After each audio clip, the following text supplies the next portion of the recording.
Hi, everybody. This is Ellen Red, Ascension Guide, Twin Flame Coach, Psychic Medium, and Channeler. I am here today with a very, very special guest, Penny L.A. Shepherd, who I brought on today to have a discussion that we're hoping will help a lot of people, I think, that are on both of our followings that are focused on issues related to MK Ultra.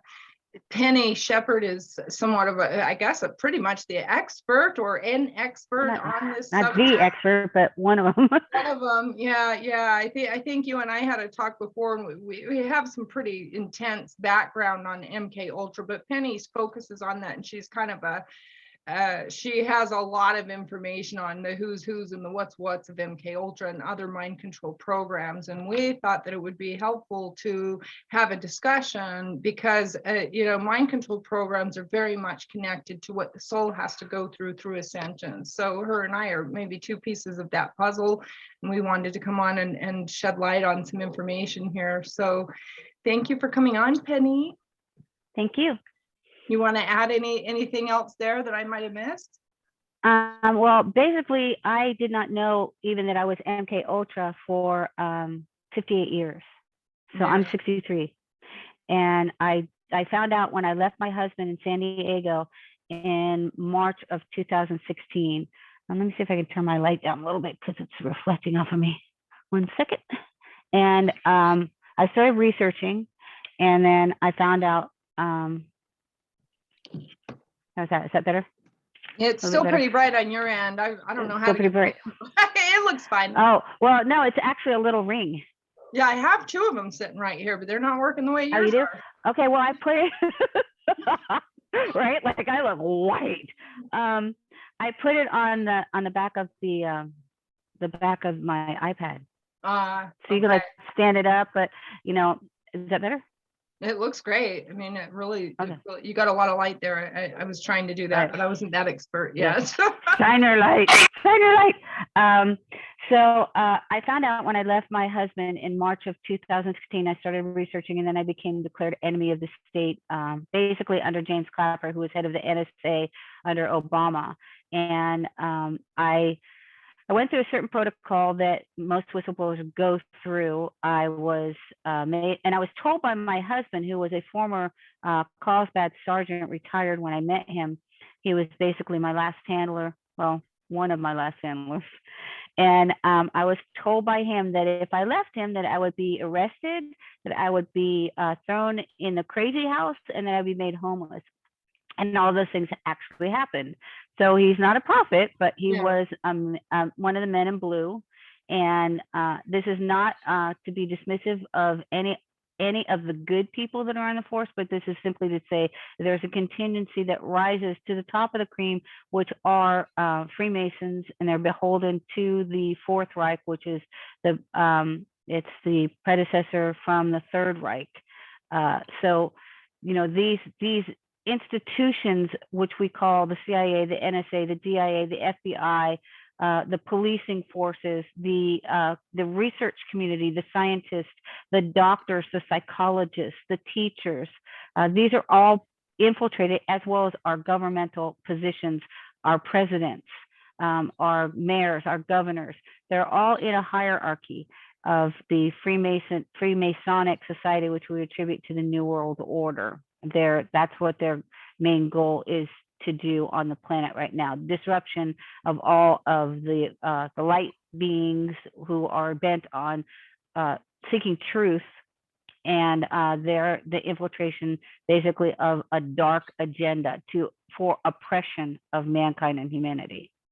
Yeah, absolutely. And I just want to add on there, for those that don't know, that's another reason why this information being collected through AI is such an issue for the spiritual community, because it gives them access to things that if somebody who is non-benevolent within those systems wants to use information against you and have you thrown in jail because they don't like that you're speaking truth or anything else, this is part of what they're doing there. So it kind of traps people.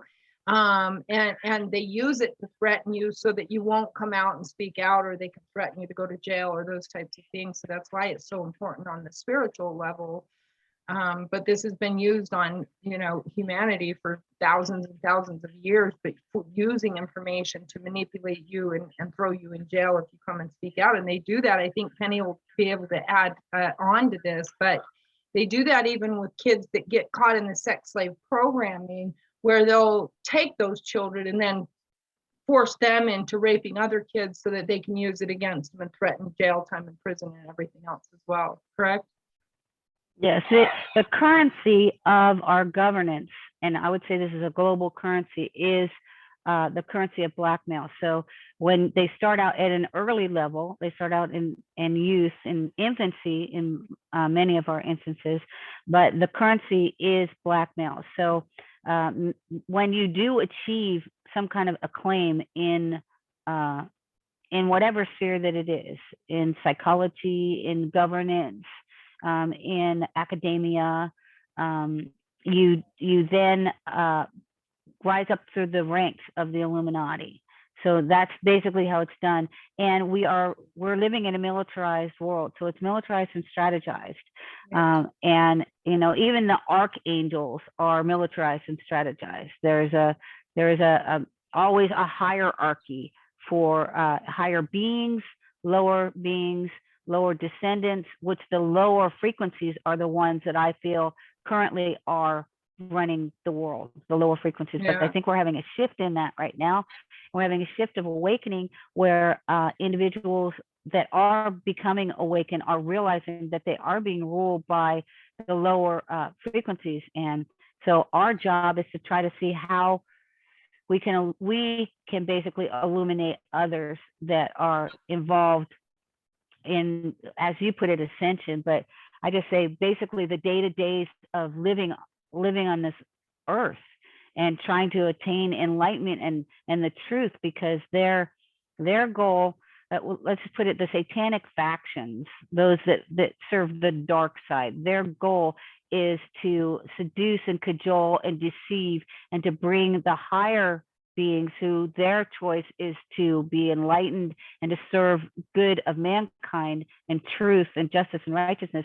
The converse of that is to bring you down to their abyss and their lower level by many different means. So means of deviancy, means of murder, mayhem, chaos.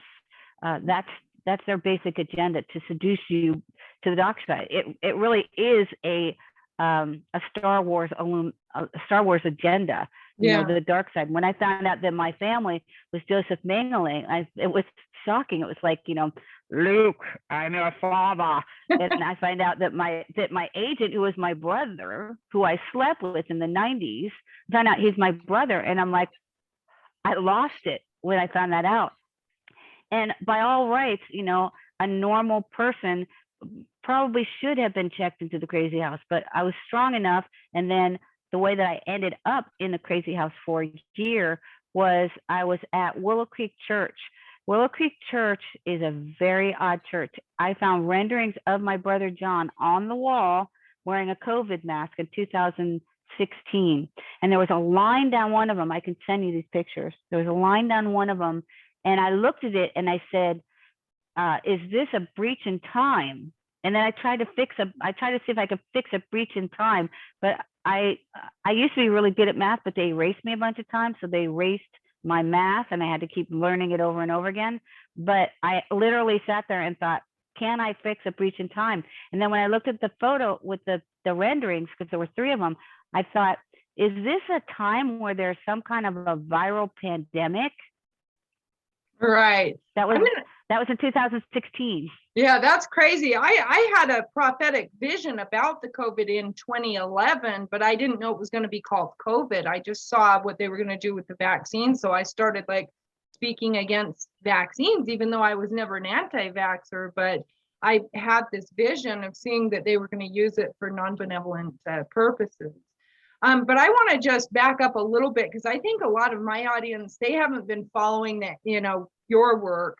And so they're probably not that familiar with the terms of, handler or erasing memory or whatever. So I just want to kind of go back to the basics first for just a minute and kind of maybe do a little basic explanation of them in terms of what that is. And you can do that if you want to explain, just do a basic explanation of what these mind control programs are. I know that you and I, you said that you were in another program in addition to MK Ultra, right? Yes, actually, I think we're all assigned program names, but I found out what mine was, and I had confirmation from a few people. One of those individuals was murdered on our ranch who knew about Project Genesis. So I found out that I was born August 11th, 1958 in Hollywood Memorial Hospital in Hollywood, Florida. Hollywood, Florida was basically created like Hollywood, California. Its utilization was by the Trilateral and by the CFR for who created the CIA for the purposes of honeypotting, blackmail, for sex trafficking, for satanic ritual abuse, and espionage, or also espionage combined with sex trafficking or sex agents would be called sexpionage. So when I'm born into this, and I don't know it, because when I say erased, meaning that they will take the memory that you have of a certain event and they will literally erase it, like you take a pencil eraser and you erase the photograph that you had started or whatever you started to write, you erase it. Now, when you erase something, sometimes there's a trace of that left, okay, on the paper. Well, in our minds, they can erase us, and they can utilize drugs and successfully erase you back down to a baby where you have no memory. This is what the fundamentals of MK Ultra were predicated upon. They were actually experiments that were done on POWs as well, to try to infiltrate and gain information from them and try to erase information from them. And then also for your covert agents who are used in espionage or used for deep state activities.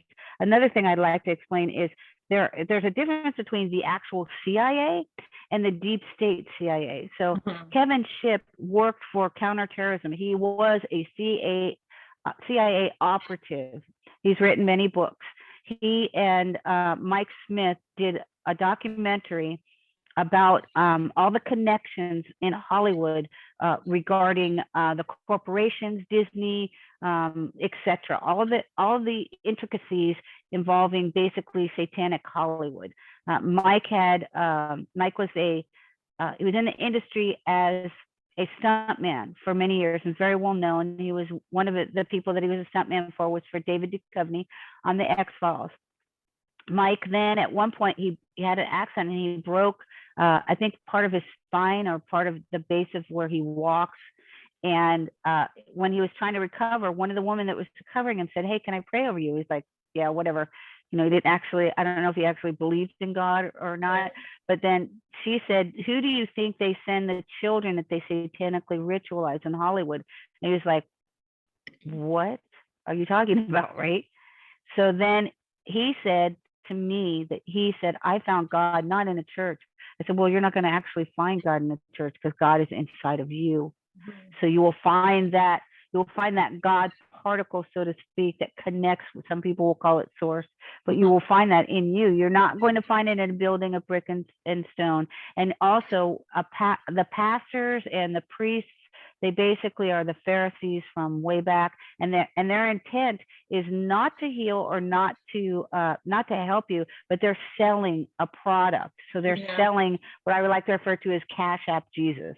Okay. So they're selling something. Jesus doesn't need to be sold. God doesn't need to be sold. Either you're seeking the light, seeking you shall find, or you're not, or you're seeking the darkness, or you become earthly riches. Yeah, or you're becoming it. And I think you and I talked about this before we got on this video, that my background was very similar to yours, except I was in the Utah. I grew up in Utah, and so I was under the Monarch program, or at least that's what I understood, one of the programs I was under. But it sounds like it was similar to the Genesis program. It's the same thing. Yeah, it's basically the same thing.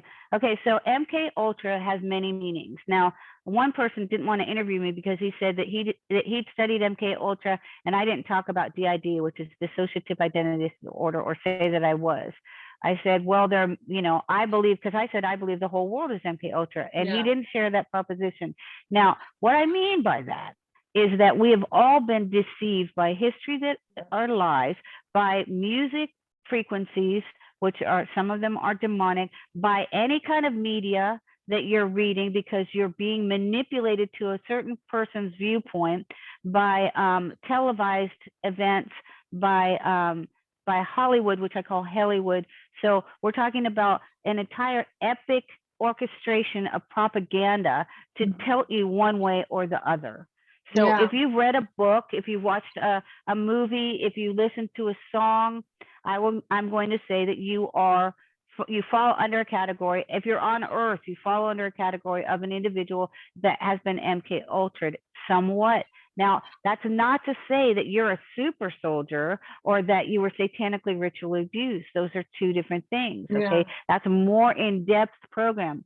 Monarch is one part of, it's one program of the MK Ultra. For instance, Max Spears and James Cosbolt, they were in Project Mannequin in the UK, and they were both born in '76 when I graduated high school. So my project, I believe, was actually a precedent in cloning, is what I actually believe, because the sub project was Eve, and Eve is a cloning project. When Clonaid came out, Clonaid cloned a little girl that they said was Eve, and everyone said, oh, that's not possible. Well, we've been cloning since the 20s successfully. We've been cloning animals for at least 40, 50 years, but no one seems to want to know that. They just seem to want to believe that, oh, that's highly impossible, when in fact we also have advanced technology, because we have about, and this is my estimation, no one else's, I believe that we have about 3,000 species that are concurrently living on this planet. Now, when I found out, when I was given to my first husband, whom I married, his last name was Xenos. Xenos means stranger.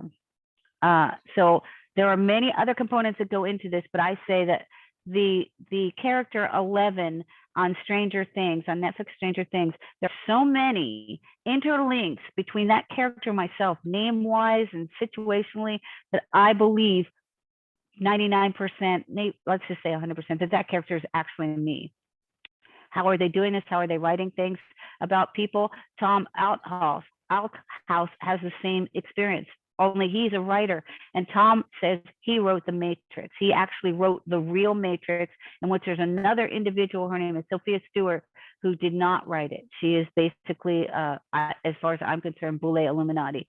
And he has many, many facts in which he can tie all these threads together. So when you look at it in a logical manner, you're like, yes, that makes sense. So the character in Stranger Things, which it's all about MK Ultra, the character's name is 11. Now, my name at birth was Penny Lou Fortner, and Fortner is a spelling divergency of Fortin. And I believe that Madonna is also from the same program, from Project Genesis. I was born August 11th, 1958. Madonna was born August 16th, 1958. And Madonna's mother was Madonna Louise Fortin, which is a spelling divergency of Fortner. And my name in Greek means Madonna. And Madonna's mother's middle name was Louise. Well, my middle name was Lou, short for Louise. My brother's daughter, her middle name is Louise. So I believe that there were, if you watch this movie, it's called Boys from Brazil, and it will give you a concept of what the MK Ultra projects involved. They involved many, many, many projects. The CIA came out and said they had 158 projects. That's just the tip of the iceberg. You will never know some of the projects, and there will be, I don't believe you're going to find paperwork on Project Genesis. However, I know people that worked for the military. One of our friends who was killed, his name is Chet Swift, and Chet Swift worked under Michael Aquino. Michael Aquino was head of the church. He worked in conjunction with Anton LaVey, who was head of the Church of Satan. And he started his own church, which was called the Temple of Set, and said that he was Set. And Set is the Egyptian name for Satan. Yeah. Well, I want to go backwards a little bit and just kind of focus in, because we were talking a little bit about the, the religious distortions there, where they're kind of telling you that you need to have a third party to get to God rather than having the God within you, and how that's connected to Illuminati and the 33rd degree Masons, and how that's also fragments your consciousness. Because I know for myself that's where I was raised in Utah, that was really prevalent that you had to go to church, and especially if you're a female, you couldn't get to God without having the male that's in the priesthood, and females can't be in the priesthood, and those kind of things. And that's used in these programs to fragment your consciousness again. And also, all Utah, I don't know if you know this, but Utah's #1 for child molestation over 33 years in a row. Like there's a lot. Well, Utah, the Mormon mob created Vegas. So the polygamist philosophy from the Mormons offers and actually encourages sexual contact in between relatives as well as children. That is, that's a propagation of their, and you'll have Mormons that say, well, no, that's not what we're about. We're not polygamous, but that is part of the agenda. And it was as I say, there's a Mormon mob, and when you're talking about cults, you will also talk about the various what are the ones with the word is eluding me, the ones the Amish. Okay, so the Amish also are a cult, and the Amish also sex traffic and drug traffic, and so do the Catholics, as do pretty much all of them all around the globe. And so I just did a video earlier today where I was trying to help people understand that the truth and the lies are like this. They're woven into the same blanket, and you've got to be able to differentiate what parts are true and what parts aren't, so that you can follow the truth and discard the things that are not true. And so, yes, you're all MK Ultra in a sense, but that's kind of the journey too, is to be able to differentiate between what's truth and what's not, so that you can follow that Christic path of ascension towards the light, which is the truth. I basically say that all religions are false. Your connection with God is your connection with God. So if somebody asks me for advice, I say, well, this is how I did what I did, but you need to go to God and ask what your mission is, because I know what my mission is, because I talk to God on an ongoing basis. I ask for advice. I ask for help every step of the way. So I encourage those. I say that the person who you pray to and saved your keister for the majority of your life, that's the one you need to go to and ask them these questions. Because when I started my journey, when I got out of the relationship, it was a 24 relationship with my husband, 24 years relationship. And I left San Diego and I prayed because they were drugging me. And I had like 50 different drugs. And I got off all of the drugs by myself. And they basically wanted to kill me, and they wanted to give me a chemical lobotomy. That's another form of being erased. So I prayed and I asked God, please help me, save me. And when I had laid down at one point and I'd stopped eating and I stopped drinking water, and I was praying, and I said, and the voice that came back to me when I said, I'm done here, was "Arise, O sleeper." That was what I had heard in my head. And that's actually, in the Bible. So you will hear phrases in the Bible.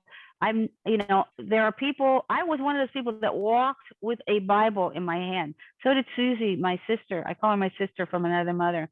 And, we both walk with a Bible, but these days we've now tried to discern, since we know we've been lied to about everything. Well, what were the auspices of the Bible? Which is one reason why I wanted you to do a show with Susie, because that's basically her specialty. She has studied the ancient texts and scrolls, and she researches every single day. She runs her ranch.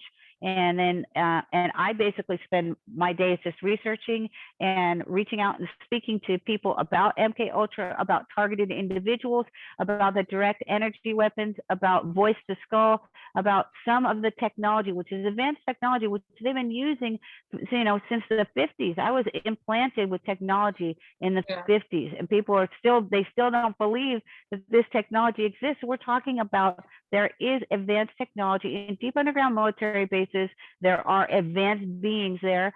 There are malevolent beings there, and it is a matter of discernment. Don't believe everything that you hear, and then vet everybody. I say, don't believe anything I say. I know the truth of my story. I don't need to prove to anybody. I talked to Peter Moon on Facebook, and he said, you're going to need to prove that you're 11 from Stranger Things. I said, I don't need to prove a damn thing, Pete. I said, I'm just going to write the 1 million connections between my life and this individual and this character, because he wrote Project Montauk he ghost wrote it for Preston Nichols. And Preston Nichols looked to me more like he was a perpetrator than he was a victim. His specialty was electronics. He was an electrical engineer. So that would seem to me like somebody that would actually be involved in electrocuting individuals. And he did lose his memory, and more than likely, some things did happen to him. But I just had this feeling when I saw him that he was like more like he knew some of the events that happened because they were coming back from after he fell off his house. But the people that were coming to him said, yes, we worked with you. Well, nobody ever came back and said, I worked with you, Penny. The victims are not the ones that they say, hey, we worked with you. The victims are the victims. So Yeah. the perpetrators are the perpetrators. So that's not to, not to say that the events that they said happened, but perhaps they weren't the players that it happened to. Yeah. Is one of my things. So, when I started researching my life and I found out, I started asking some pointed questions. I said, why does John, who I found out was my brother, why does John look like Joseph Mengele? Why does my murdered brother David look like Joseph Mengele's wife, Irene Mengele, Irene Schoenbein married Joseph Mengele, and their son? Why does my murdered brother David look like their son Rolf? Now, David started researching at one point, and he'd been researching a lot in his life, and he was also a water reclamation expert in the Army. And at one point, when he was working at Mammoth Lakes Water District, he got in a fight with, I believe it was the CIA that sent someone to stomp on his face to tell him to stop talking. And he called me and said that he was in a hospital. They had to rebuild his chin. They put a titanium chin in there. His chin was numb. He couldn't feel anything anymore. And I believe at that time they put voice to skull technology in him. Mm-hmm. And then when they murdered him, the protocol is to separate you. And you'd asked a question earlier, what is a handler?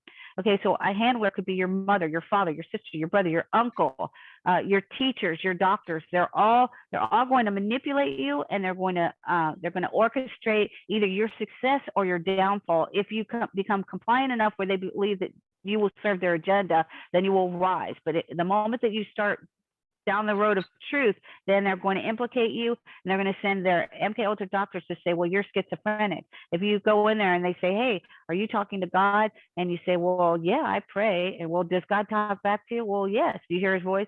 Well, yes. Okay. And then they write, you're schizophrenic. Yeah. And I just want to add for the followers that doesn't mean that your mom or your dad or anybody that's involved in that is consciously aware that they're even working under those programs. A lot of times they're also victim of those programs. And so when they're doing those things, they're even unconscious of the program themselves that they're also integrated in. So it's not that they don't love you or that they're not good people or whatever. It's just that they're caught in a program and they're serving the dark forces oftentimes without even understanding that that's what's happening.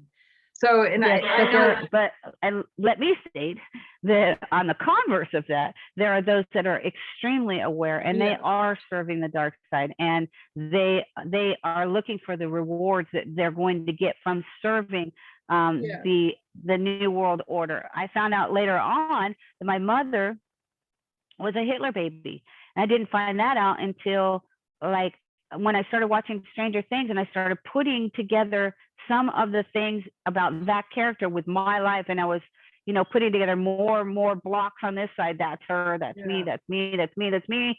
And so the character in that, her name is Jane Ives. Now, the Duffer Brothers will probably say, well, we named her after somebody that we knew named Ives. It's on the program or whatever. However, is this an unconscious thing involving them? Do they have my DNA, which is a question which I will never be able to prove. So I just put it out there that I was pregnant with twins in 1983, in May of 1983, and those twins were taken from me. Now, I believe that they took those twins and they transplanted them. And they have a procedure, it's called xenotransplantation, which they can transplant genetic materials from one species to another. Well, the twins that I had were with Dr. Xenos, who was a psychologist, who I now know that the Xenos family worked with Jolie West. Jolie West was a psychiatrist and an MK Ultra. He worked under Sidney Gottlieb, and I believe he worked also with Alan Dulles. He was one of the people that didn't deprogram Ruby. I think he actually programmed Ruby. And then he said that you can actually put false memories in an individual, but then you can also put real memories in that individual too. So what part of his programming, part of the things that he did, he killed an elephant with LSD, which is horrendous. And then his torture programs last for your entire life. So the programming doesn't stop until until there's cessation of life on his behalf. Yeah. There's a lot of information about getting like let's say you got a heart transplant or some kind of a transplant in yourself, that you're going to take on memory from whoever's bodily parts that you've got. There's tons of people that have had those experiences after they've had a transplant, and there's a lot of truth to that because there's cellular memory in those cells. So that's part of what they're doing, and I do believe that they're using even these aborted babies, and they're using that fetal cell line not just in your jabs, and not just they're even adding it supposedly to food. But yes, it's been pretty much everything. I don't actually believe that there's any food product, and if you were to say, well, I'm not going to eat that, or I'm not going to eat that, or I'm not going to eat that, I think it's gotten to the point now where that there's virtually no food product that is unadulterated. Yeah. So there's something in each food product. So if you're going to exist on the face of this planet, you're going to have to eat something to sustain your life. Yeah. And you're going to take on these properties. I think that was also another of these agendas. So like Project Genesis was one agenda, and it was one agenda of mind control. And again, there are many other projects that subsist off of this.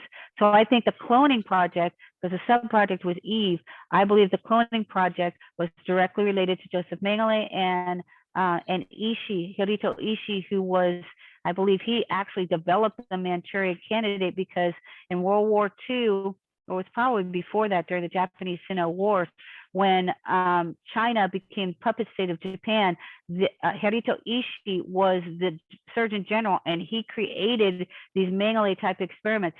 His actual specialty was in biowarfare, and then after the war ended, we acquired him and we brought him into Fort Detrick, and I believe he worked with Joseph Mengele on some of these top secret projects, and the CIA was very well aware of where Joseph Mengele was at any time, and he had many different names. And I believe that they were cloning people during the German war, that they were taking the women's ovum, whom they were murdering, and the men's sperm, and the people from the Reich, all of the servants from the Reich, and anybody that was beholden to the Reich, to create an uber soldier. And then if they cloned, what they're doing now is they're actually cloning your consciousness, and they're uploading all of your memories, and then they can download it into a synthetic body or into an actual humanoid clone, which is devoid of memories, and there you are. So when someone like Michael Aquino, Church of Satan, Temple of Set, dies, they can replicate him and bring him back in a cloned body. Hence, we go back to Star Wars. Is that true? Is the Clone Wars, are they true? I believe they are. Yeah, I don't have proof of what I'm going to say next, but I can only speak from my own experience that when I had my spiritual awakening, that's when I saw my consciousness had been fragmented from the MK Ultra programs. But I also saw things past, present, and future about the story of humanity. And I saw that humans have been being spliced and cloned really since the beginning, the root races in our world. Now we're just starting to get the technologies in our world, or at least become conscious of it. But those technologies have really been here since the beginning of time. It's kind of like those Tartaria communities. People are starting to realize, like, wait a minute, how come we had horses and buggies back then, but we were able to build these huge, gigantic temples? It's not making sense. Just come here and say hi. This is my sister. She's just going to say hi. She's going out to do her work. Which. Hi, Susie. How are you doing? Good to meet you. She runs her own ranch. Oh, that's nice. Can you hear her? Can you hear her? Say hi. Hi. Okay. All right. So she's the one. she's got to go feed horses. So I'd like you guys to do a show, just the two of you later on, because she's a prolific researcher on the biblical texts, and she's just got a fundamental plethora of knowledge. She researches, she's been researching since she was 3. She told me about a disclosure that she made about peanut butter when she was 3. She told me today. Funny. And I'm not going to say it because it's going to offend a lot of people. That's she was in so 3rd grade. I'm sorry, funny. not 3. I'm sorry, not 3. She was in 3rd grade. So that's how long, we've been researching for, Yeah. for Yeah. And as you truth know, tellers are truth tellers. that's right. I was, I got my degree in journalism for the same reason. You have this hunger for truth, or you just want to play dumb. You really kind of have to go one way or the other, right? Yes, when I was little, I had an office in my closet. Okay, Susie's laughing because when I got out of the crazy house, then I went to see a super soldier in Colorado. I was locked up for a year, and they did the same thing to me that they'd done to my brother, except my brother David's dead, and and I asked for prayers when I was locked up, and Susie was the only one that prayed for me. Mm-hmm. And then when I got out, I wanted to interview her.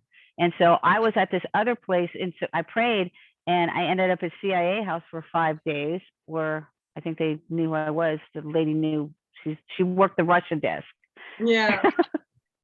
What are the odds of it? I was a singer, and how is this happening? So Susie's going right. And so then I ended up in Socorro. When I prayed, she said I had to leave after 5 days, so she gave me my money back because apparently I knew too much. And then I prayed and I asked God to please help me. So he sent me to this place. It was called Socorro, which means help. Wow. And then I was there, and so I called Susie and I said, "Hey, I want to interview you." And she said, "Well, I'll send you some money for gas." I'm like, "No, I'm gonna wait. Nobody sends me money for gas and stuff like that." And she's like, "No, I'm sending you money." So she sent me money, and I drove 500 miles. And then when I got to her place, I brought this little suitcase. I actually had to start buying clothes and stuff because I was there that long. Mm-hmm. And I said, "Am I gonna stay here?" And she's like, "Yes." I said, "So I'm moving here?" And she goes, "Yes, you're gonna stay here." And then I said, awesome. "Okay." That's awesome. And then because, it's been since 2018 in October 2018. Awesome. And when we first together, we were just like going like this. Nobody slept. We were like, talking about all this stuff. And then at one point, it was a beautiful bedroom, and I had a very big closet. So I put an office in my closet, and then I remembered, oh my God, I said, I'm 60 years old. When I was like 5, I had an office in my closet. And then when I was like 8, I put an office in my closet again with a typewriter. And I said, now I'm 60 and I have my office in my closet again. Some things never change. That's right. Sometimes you have to circle back around and around and around, and figure out what you're there to That's awesome. Yeah, I think we have a lot of parallels. It sounds like the three of us even, but yeah, I wanted to be a journalist. Okay. Singing was not like the thing that I thought, oh, I want to go up and be a singer. That was like they wanted me to be a singer. So that was like a secondary thing. Then I ended up in a performance art school, which my mom sent me to. After she sent me in Miramar, I was going to Henry D. Perry Junior High School, which I later found out I was looking for pictures of myself because they took away all my pictures. They took away everything every single time. They took away my clothes, my pictures, my furniture, my studios, my musical instruments. Everything was taken from me each time that I left. I walked away with virtually nothing. Yeah. And the other reason is because I'm a remote viewer, so I see things in the pictures, and they didn't want me to see things in the pictures. And so I ended up with, and basically, so I would have no proof. I have no proof of anything. People are always like, hey, do you have proof of that? And I said, well, no, I don't. And in conspiracy theory, Jerry says, he's asked by Julia Roberts. She says, do you have any proof of that? He says, well, no, with a good conspiracy theory, if you can prove it, then they must have done something wrong. Even She when says, you well, do cooler prove it, days. they scrub it off the Right. internet anymore. So you can't, like Yes. the truth is being scrubbed out anyways. But Yes. there is truth out there, and sometimes you just have to follow what you know. I know for myself, I got the degree in journalism and I started the work in it. But in Utah, the first thing you see when you go to those organizations to get a job is the three apostles of the church. And of course Oh, they don't. wow. Yeah. Oh yeah. No, it's right there when you walk into the building. So you want a job, you better know who you're working for. Oh, wow. Oh yeah. And Dang. oh yeah. And then I started writing as a stringer. So I would try to present, stories to be written, and they wanted nothing to do with it because they were stories that were going to get into the heart and the root and the juicy guts of things. And nobody wanted to talk about that, especially in Utah. And oh, you can bet your butt that I was already on top of the pedophilia issues back then. I used to work for Bikers Against Child Abuse and help them and write for them and stuff like that. And they don't want you to talk about that stuff in mainstream media. So that was why I didn't pursue that career. I ended up moving to Vegas and kind of veered off track and went elsewhere, and then had my spiritual awakening. But ever since I was a kid, I was investigative journalist, and that was my heart of hearts, was to get to the root of truth. So obviously, I think you and I and people like you and I were born for this, right? We were born Yes. to get it. We came to uproot that truth. And whether it's through those Yes. media outlets or not doesn't matter, because they're not going to stop us, right? I don't need them to report on things or to share information with people, and neither do you. And that's kind of where we're at now, isn't it? And even Yes. then, look at the attempts that they're making right now in silencing us, even on social media. Yes, I know. I've had David, my brother, was murdered on a high satanic holiday at the end of the grand climax in a public display by an individual that was sent there. And people, what they made it look like was just some homeless drunk was killed by somebody, right? You have no idea who they are. When Chet Swift, who was a 20-year veteran, Chet Swift, nobody's ever going to know who Chet was. Chet was in the Air Force from 73 to 93. He did 9 tours in Southeast Asia, and Michael Aquino was his commanding officer. Mm-hmm. Michael Aquino, as we've just discussed who he is. And at one point he said that, I told him, I'll help you write your memoirs, and because I'm a writer. And he said, okay. And then I said, well, we'll try to find out the movies that are about you, because they didn't just make movies about me. I've just found a couple of them that they made about me. And he says, well, I already know one of them. I said, what is it? He said, Apocalypse Now. I said, Apocalypse Now, that's about you? He said, yes. It's about it. What they did was they took a prior book, and then they altered it. They used that as their background, right? Their backdrop. And Francis Ford Coppola, I believe, also the producers and the directors are CIA, and let's say so that there's an understanding. They do not draw a paycheck from the CIA, but they are deep state CIA. So they're centralized intelligence, and they do work with those on the payroll for the CIA. So they're assets, and they're controllers as well. So Coppola went to, I think he was in the Philippines. Chet was stationed in the Philippines at Clark Air Force Base. So they went to the Philippines to be filming. Why does a producer go then back to the DOD and ask them to fund his movie Apocalypse Now? Because he asked for funding. And what is the producer doing over there? Is he sex trafficking, drug trafficking, intel trafficking? And when he flies back to the States, he actually shaves his beard off so no one will recognize him, right? Mm.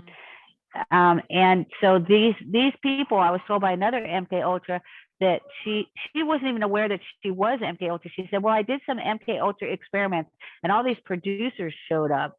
And she had mentioned Spielberg and a lot of the producers that were there to watch. And she said, yeah, I blew up like part of the studio that I was in. And I said, but you didn't realize that you were MK Ultra? Like you were in the MK Ultra experiments, but you didn't realize that you were MK Ultra? And she said, no. And then at one point she said they took her to some part in the desert. She was in California. They took her to some part in the desert. And I said, did you not realize that you were kidnapped? she said, well, they asked me if I wanted to wear a hood, but I said, no, I'm all right. I'll just look down at the ground. And I was like, okay, because did you not realize you were kidnapped? And I said, what'd they do to you? So she said, well, they took me out to this part in the desert, and then we shot machine guns. So they were training her to do assassinations. They were training her with armament. But she still was unaware. She was in Fernley, in Nevada, in Fernley, and she was still unaware that she was MK Ultra. Many people are completely unaware. So then we go to the other part about MK Ultra, which is it's the level up above everyone's MK Ultra. Okay, Yeah. then the level up is those that are trained, psychically trained to do things with their mind, and then the other ones that are psychically trained and genetically enhanced, and then those that are psychically trained, genetically enhanced, and they're trained by the military to do some of these operations. Chet had said at one point, he said to Susie in a text, how did they know that I would be so good at killing people?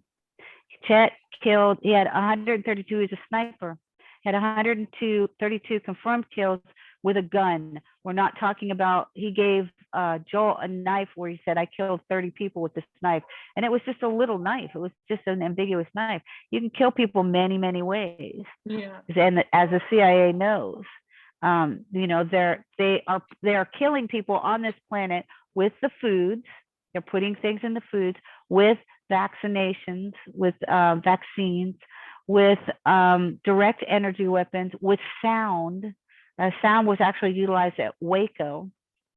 And one of the individuals that I believe is responsible or has a hand in Chet's murder was an individual who was the head of the Texas Rangers under Waco. He became the sheriff in the town that we resided in. And I believe that they knew exactly who Chet was.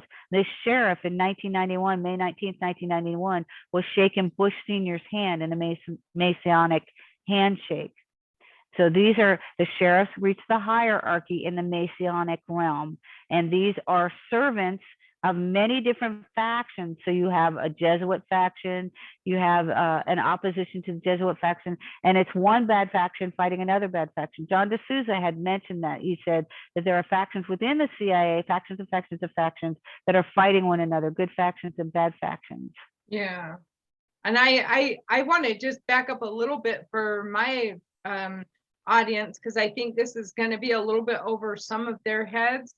But I just want to kind of back up a little bit and talk about how that is designed specifically to take you away from your soul and to fragment your mind. So a lot of you might be dealing with, depression or memory loss, or you feel like you're somewhere where you're not supposed to be, or you don't know why you don't trust somebody, or those kinds of things. And so those are the kinds of things you want to start to notice about your own energy or somebody else's energy that you're dealing with, because a lot of times this can be so subtle. You really have to start to tune in to yourself and really start to, and also the energy vampires,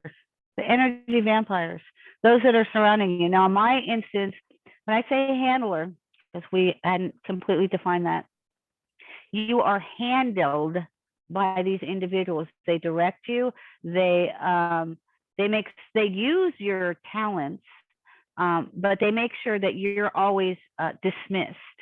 Anything that you speak, if you're speaking the truth, you're dismissed. The handlers handle your finances, handle the schools that you go in, handle the people that you're going to meet.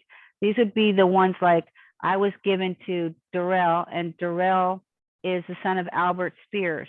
How that was achieved, I don't know. Was he genetically enhanced? Because I had this feeling that he was actually genetically enhanced with a gray alien. That's just been in my heart for sure.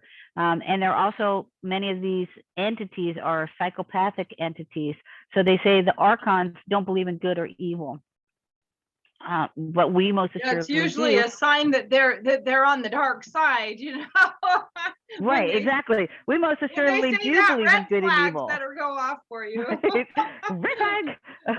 Excuse me, there is good and evil. Right. But so these these ones that are psychopathic, they have no empathy. There's no mechanism for empathy. Meaning, if they have no empathy, then that means that they do not love either. Yeah. And the ones that I think in some ways we call them soulless beings also, because they're completely detached from their soul, and so there's no light left. It's there somewhere in the cosmos, maybe, but they're very detached from it, so they have no ability to even. I mean, how could a human murder a baby or murder an animal? Yeah. You know, or torture a dog or kill a cat. Yeah. I mean, these are, I would akin it to a robotic individual, but it's even worse than that. Because I think even a robot could be programmed to know what is morally right and what is wrong. But these people, they're fearless. They feel nothing. They can, you know, when you hear things about frazzled trip with, you know, HRC, how can an individual torture another individual and then, you know, rip off their face like in Silence of the Lambs and wear it like Wild Bill dancing around naked, and then drink their blood and eat them? Now, this is something that they actually, people don't understand about the Nazis and Joseph Mengele. They did these things. So they murdered these people wholesale, slaughtered them like they were animals, and then they gutted them. They ate them. They used their hair to make rope. They used their teeth for whatever purposes. Joseph Mengele was also a dentist. They hung the bodies on the wall. They hung the eyes on the wall like op art. They made bound copies of Mein Kampf with skin, and Bibles with skin, with human skin, made tables and chairs out of their bones. I mean, they treated humans as though they were animals, and animals should not even be treated like that. Yeah. Animals should be respected. And that's my opinion. I did eat meat at one point. I don't eat meat anymore. And it's because of the bloodletting. Yeah. And they're even when you're, and I'm not, you know, I'm not mean to people that eat meat. I don't, you know, say, hey, you're an awful person, because I did it too. But I just came to a certain awareness where that then became not part of my life. I didn't want that to be part of my life anymore, because they're drinking our blood and eating us. And I don't want that to happen to me. And I don't want that to do, I don't want to do that to any other living entity on the planet. That's just my premise. I was born conscious about that, and so I never really ate meat. I was the only person in my family that just couldn't do it. And then I did do it for a time, and then I'm to the point also where I don't do it. But again, like you, I'm not here to judge anybody over that. However, I will say that the teachings in the Bibles and things like that are you know, encouraging or maybe enabling people to think that it's normal to eat meat. And let's just talk about the human eating itself, or drinking baby's blood, or those kinds of things. That's been really going on also since the beginning of time. And it's really feeding Moloch, right? It's feeding the dark serpent, and that is empowering that being, and therefore that you get earthly riches for it. You get earthly rewards for feeding that dark force, but those are temporary rewards that have nothing to do with the true promises of God, if you will. And so we've been conditioned as a people on this planet since really the beginning root races also to cannibalize or to really eat other beings. And that's not normal. That's not in alignment with our true soul. No, there's an X-File about Hollywood. It's in season 11. I'm not sure which one it is, but I encourage people to watch some of the X-Files. And I am not a television watcher. I don't have a TV. When I watch some of these programs, it's actually studying documentaries is what it is. It is, and I tell people, watch these movies with the captions on, because I now teach people how to get some of their memories back through just a method that I use to retrieve some of my memories, and then to deprogram yourself, because they utilize these particular programs to weaponize us. And I also learned how to do many things in what I would call virtual reality, but it's not the actual virtual reality. It's the virtual reality of the television. Yeah. I was a trained actress. I was a model. I was a singer and also a writer. And so these are some of the things that I did throughout my life, which is how I ended up, my brother John ended up being being my agent. And again, I didn't know he was my brother at the time.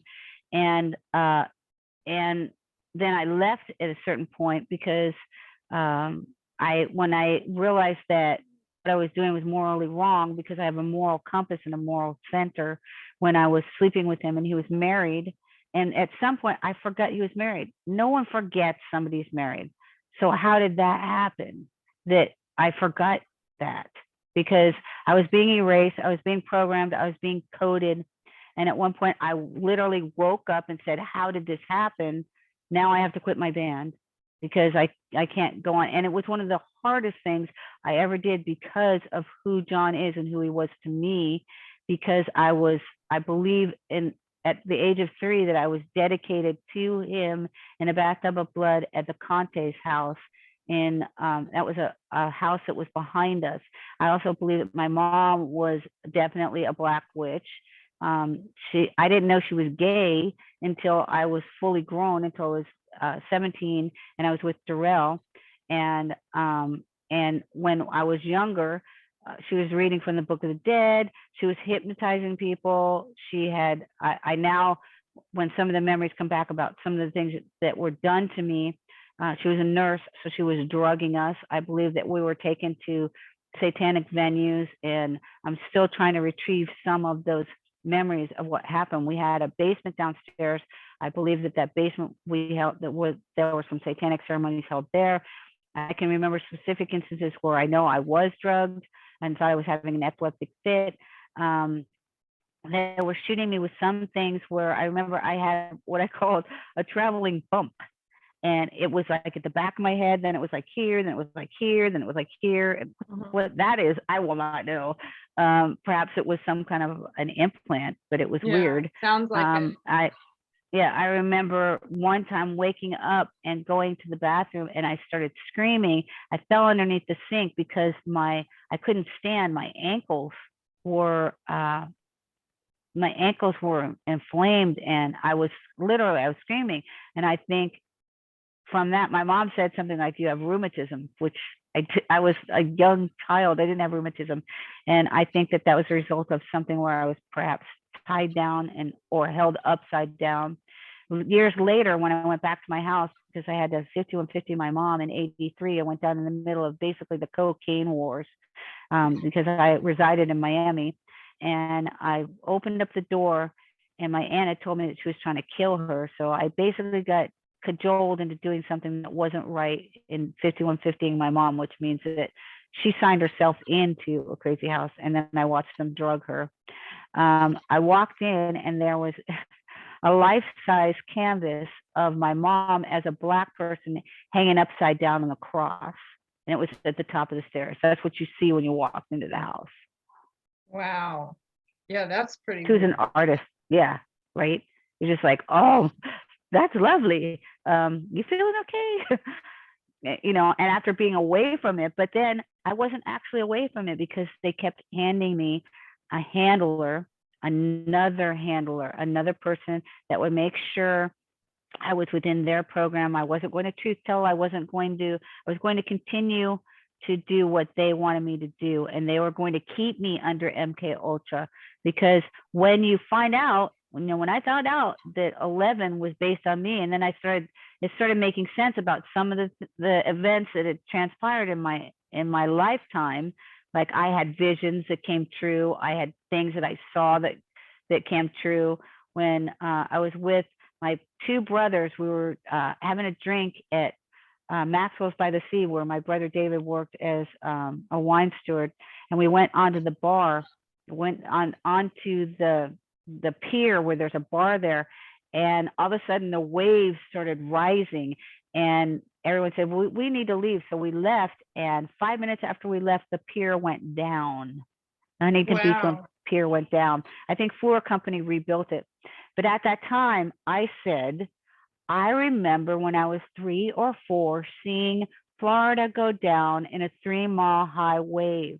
Is that what's happening now? Yeah. Because I was still, I remembered it. And I'm still waiting for it to happen. And that is one of the apocalyptic things which they say is going to transpire. The La Palma volcano is in this sphere, which it could engender a tsunami, which then would bring forth that wave. And I've also seen that too. So when I was in the crazy house, they finally let me out. I was given by my last handler. He was a commander at the DAV, which is the Disabled Veterans Association, and in Chicago. And then I found out that Chet knew him. That just blew my mind. You could see steam coming out of my ears. You know him. And he gave me a map of the world. I took that map while I'm in the crazy house and I drew districts. And I separated the United States into, I believe, 7 districts. And I saw the whole coast, the whole eastern coast from Florida all the way up, gone, and Illinois gone. Which, you know, if this actually transpires, I urge all good people to leave Illinois because it's a very evil state. Just saying, you know, I call it Illinois. I had a similar experience here in Vegas when I first moved here almost 17 years ago, and I had a dream, because I get a lot of stuff through dreams, and I had a dream that I saw these people living underground. And right now, today, we have cities basically underground of homeless people that live here. So it's kind of like showing me what we were going to be experiencing in this timeline. And I think as we start that's not all though. You're actually seeing the deep underground military bases, which go down 100 levels. Yeah, but this is a different thing that I was shown.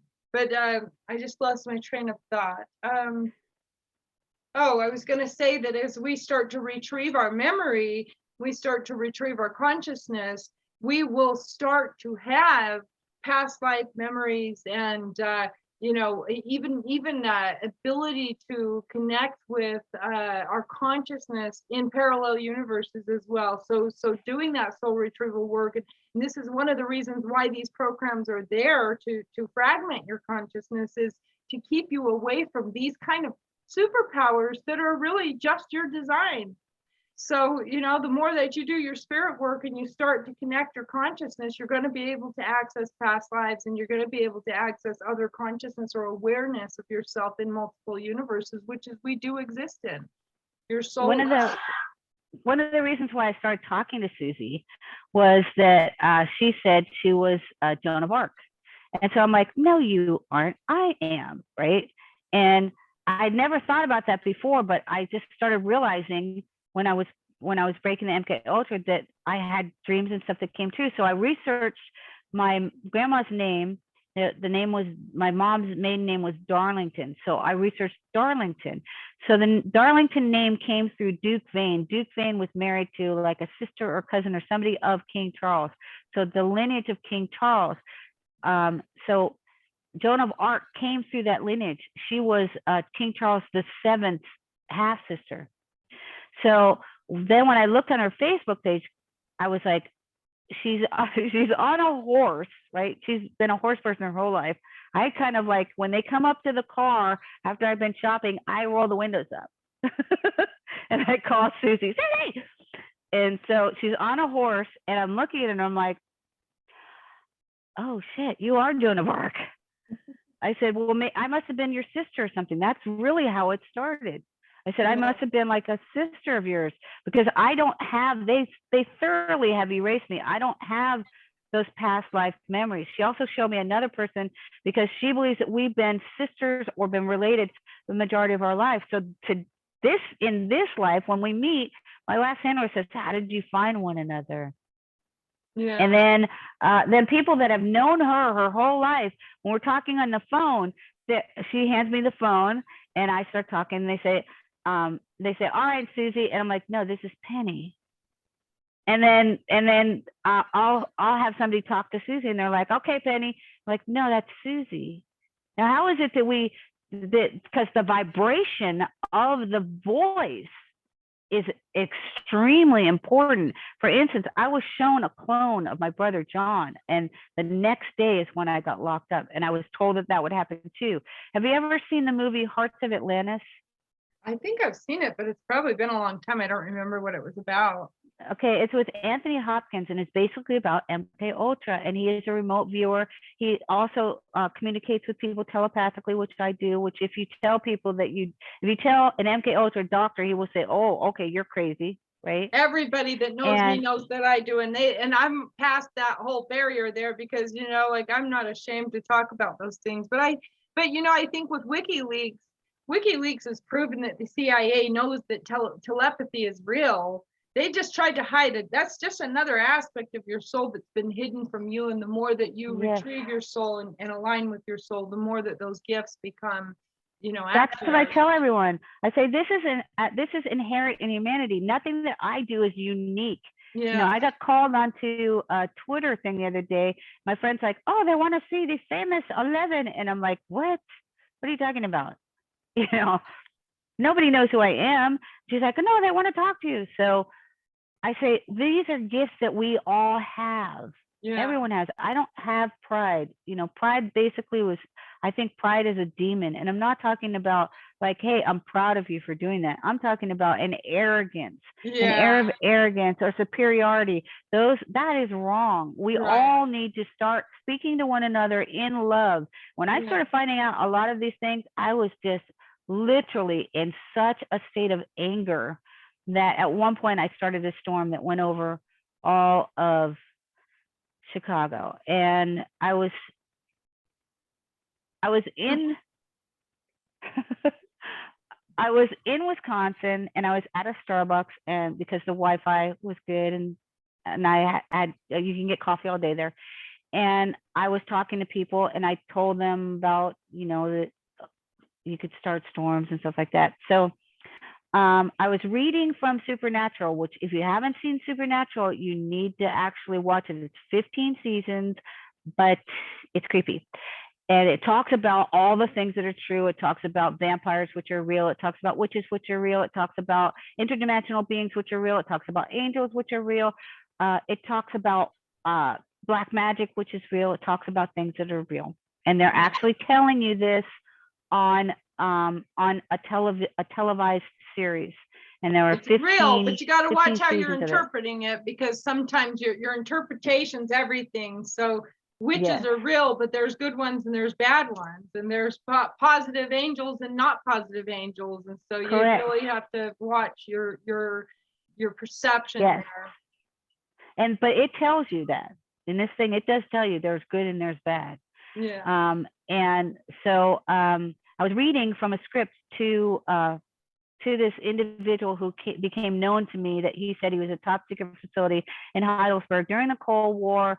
And he worked for generals in the cipher department, because I deciphered a cipher when I was in Branson. I was like, how did I do that? Because I'm a singer.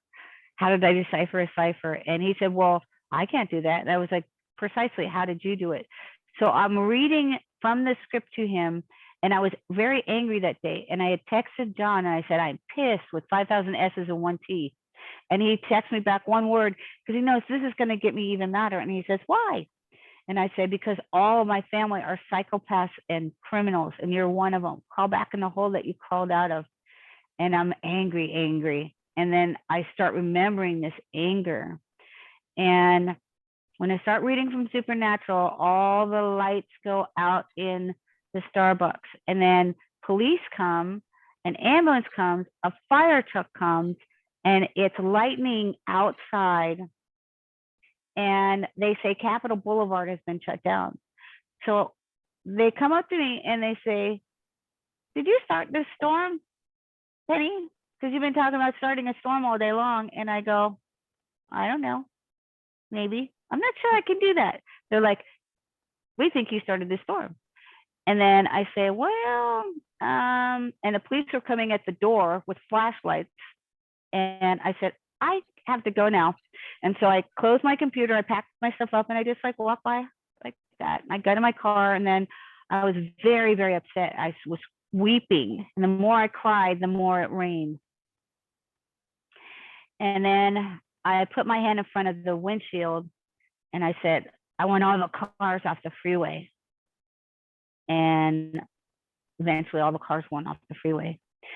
And then I got a phone call from George and he said, slow down. And I said, I don't have to. I'm going the speed limit. Besides, there's no cars on the freeway.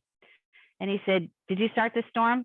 I was like, everyone's asking me that. I don't know. Can I do that? He said, yes, you can. I said, well, I don't know how to stop it. I said, I want all the planes to fall from the sky, but not hurt any good people. I just want to hurt the bad people. And I said, and I want John to be drowned and revived and drowned and revived and drowned and revived because they waterboarded me. And he said, I knew it was you when I saw the lightning and it flashed in front of my eyes and I fell to my knees. That's why I'm calling you. I said, I can't stop this storm. I don't know how to. I drove to his place in Grace Lake and I dropped my keys in his hand and the storm stopped. Interesting. And also one time I said, I'm so angry, I could take that car and spin it around and smash it through the window. And he said, please don't. And I was like, what? What do you mean, please don't? Can I do that? He's like, yeah, you can. Right. Good example of watch your thoughts, because even if they're unconscious and you hurt people, you get karma for it. So, yes.